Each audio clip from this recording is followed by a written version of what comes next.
Merci beaucoup. Vous aurez pu parler en français aussi. Mais je parle et j'entends l'anglais. Mais puisque j'ai compris que vous parliez pour vos autorités aussi, qui les écoutent, que vous les avez défendues. Ça, je vous comprends bien, vous êtes dans votre rôle.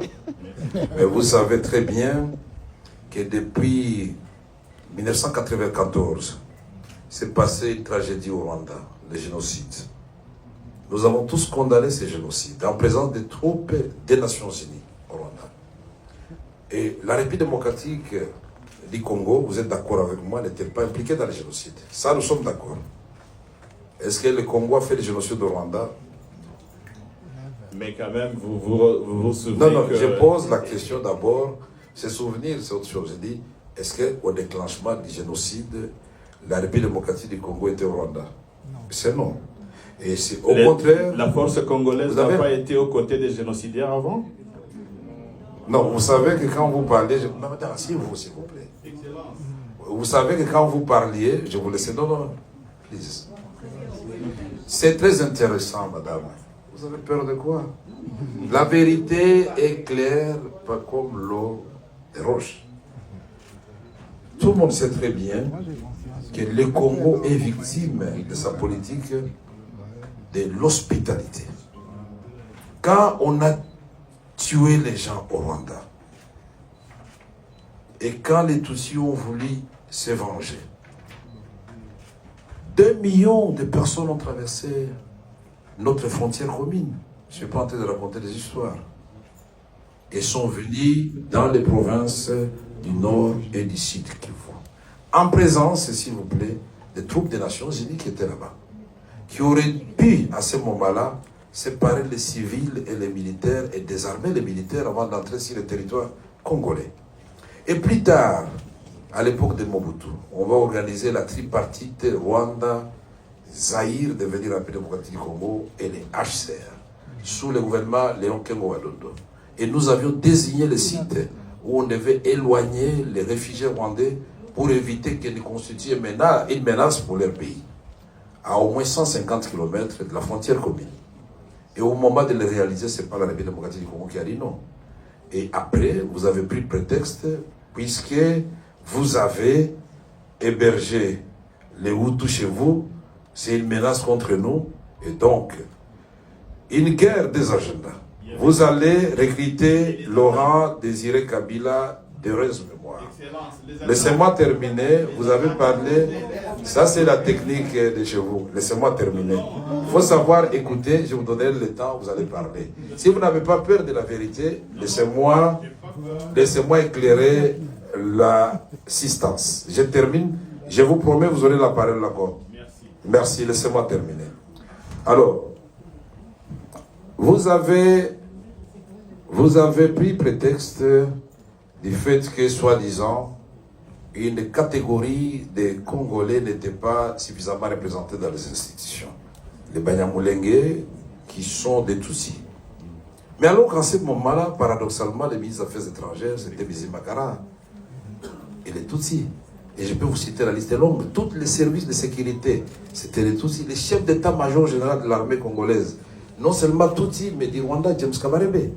Qui peut être aussi généreux pour prendre un ressortissant voisin pour en faire son chef d'état-major général? On ne trouvait pas que le Congo était très gentil et très généreux et victime de sa générosité.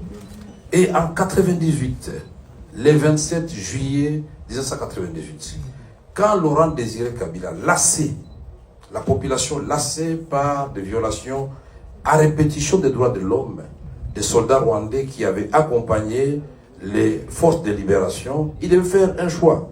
Ou il est du côté du peuple, ou il demande aux officiers et soldats rwandais et ougandais de rentrer chez eux. Le 27 juillet 1998, il a fait le choix du Congo. Et comme par hasard, le 2 août 1998, nous sommes envahis par le Rwanda et l'Ouganda. En Arizona, un avion de CAL, compagnie aérienne congolaise, pour aller atterrir à Kitona, prendre le barrage d'Inga, plonger Kinshasa dans le noir, n'eût été l'intervention de toute la SADC, les Zimbabwe, la Namibie et l'Angola, nous serions aujourd'hui peut-être effacés de la carte. Donc ces troupes sont venues pour rien. Nous avons menti, il n'y avait pas de guerre, il n'y avait pas d'agression, alors qu'il y a eu le sommet de Victoria Falls Day, le 8 août 1998, au Zimbabwe, où on a envoyé des avions de chasse à Kisangani, à Goma, pour vérifier si nous sommes effectivement dans une agression. La communauté internationale a mis combien d'années pour reconnaître? Il y a eu la résolution 1234 du Conseil de sécurité, il y a la résolution 15300. Quand vous, les Rwandais et l'Ouganda, vous êtes battus dans la ville de Kisangani, en tuant des jeunes, des femmes, en les jetant dans les rivières, là aussi c'était pour sécuriser les Rwandais? Non, c'était les minéraux du Congo, de l'or, de la province orientale. Et donc, je peux vous faire un développement pour vous démontrer que, mon cher, vaut mieux que nous vivions en bonne entente en tant que voisins. Et pour vivre en bonne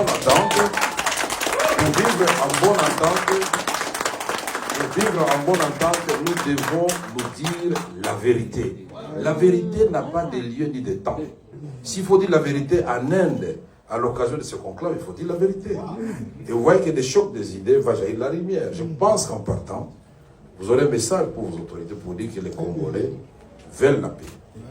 Mais qui veut la paix prépare la guerre. Puisqu'ils n'auront pas accepté que vous puissiez nous envahir. Thank you, sir. Thank you very Et donc, much. faisons le développement, ne faisons pas la guerre. Développons la sous-région ensemble. Et pour ce qui se passe maintenant, pour terminer, les M23. On avait commencé d'abord par les RCD Goma, les MLC. Et l'Ouganda soutenait les MLC, les Rwandais soutenaient les RCD, c'est évident. Parce que nous avons eu l'accord de Sun City le 17 novembre 2002, devant tous les chefs d'État africains et la communauté internationale européenne.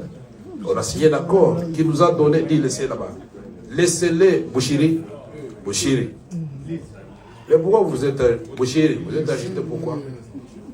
Laissez, nous sommes dans le cadre de vigilance de la vérité. Vous avez peur de quoi? La vérité de notre côté, il ne faut pas avoir peur. Vous m'étonnez parfois. C'est l'occasion que le monde entier sache ce qui se passe à l'est de la République démocratique du Congo. J'ai dit, ce groupe que vous avez supporté, portait le nom de RCD et MLC. Et par la suite, comme une génération spontanée, ont donné naissance au CNDP, au SNDKML, au SND national. Et puis finalement, le CNDP mis en déroute par la brigade internationale devient, après les élections de 2011, le M23. Et on arrête Bosco Ntaganda, Nkunda Fui, il est où? Il est au Rwanda. Et tout ça, donc, c'est des mensonges. Et finalement, après les élections de 2018, l'élection de Félix Tshisekedi, après 2 ans, on apprend que non, le M23 n'était pas totalement mort. Il vient de renaître de l'Ouganda et du Rwanda. C'est une rébellion congolaise. Une rébellion congolaise. Et donc, le M23 est là, vous le reconnaissez. Alors, je voudrais terminer en disant ceci.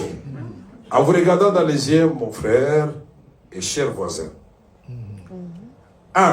Ce n'est pas Félix Tshisekedi ni les Congolais qui avaient dit que le Rwanda était en République démocratique du Congo. Le premier. C'est le rapport des experts des Nations Unies qui a certifié de la présence des troupes rwandaises. 2. Le monde entier vous conseille de vous retirer de la République démocratique du Congo réellement. Et nous allons, retirez-vous. Et moi, j'ai fait. Moi qui vous parle, j'ai suivi que le manager de Mahindra vous avait dit que je suis un faiseur de paix. Effectivement, au mois de septembre, j'ai terminé le 27 septembre 2022, j'ai fait la tournée de toutes les zones de guerre de la République démocratique du Congo, y compris Bunagana, Rutshuru et partout là-bas. Et nous vous avons proposé un plan de paix et non un plan de guerre. Et si vous ne voulez pas reconnaître que vous nous avez agressés, si vous avez pas agressé, donc le diagnostic, s'il est déjà biaisé dès le départ, on ne trouvera pas la thérapeutique.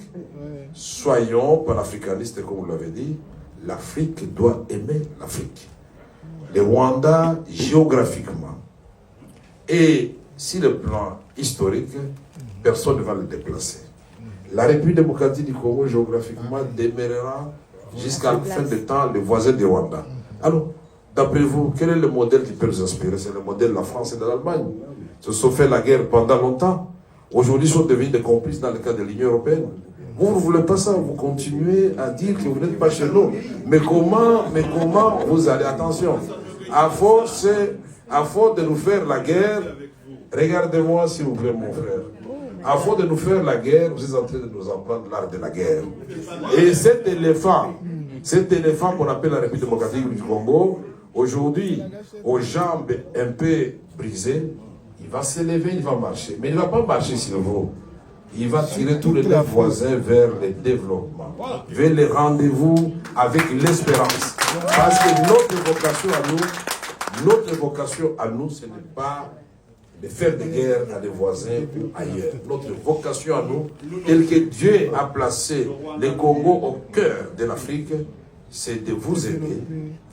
Là où vous êtes défaillant sur le plan des ressources naturelles, à vous amener dans le cadre d'une coopération mutuellement avantageuse, à vous sentir à l'aise. Votre semblant d'épanouissement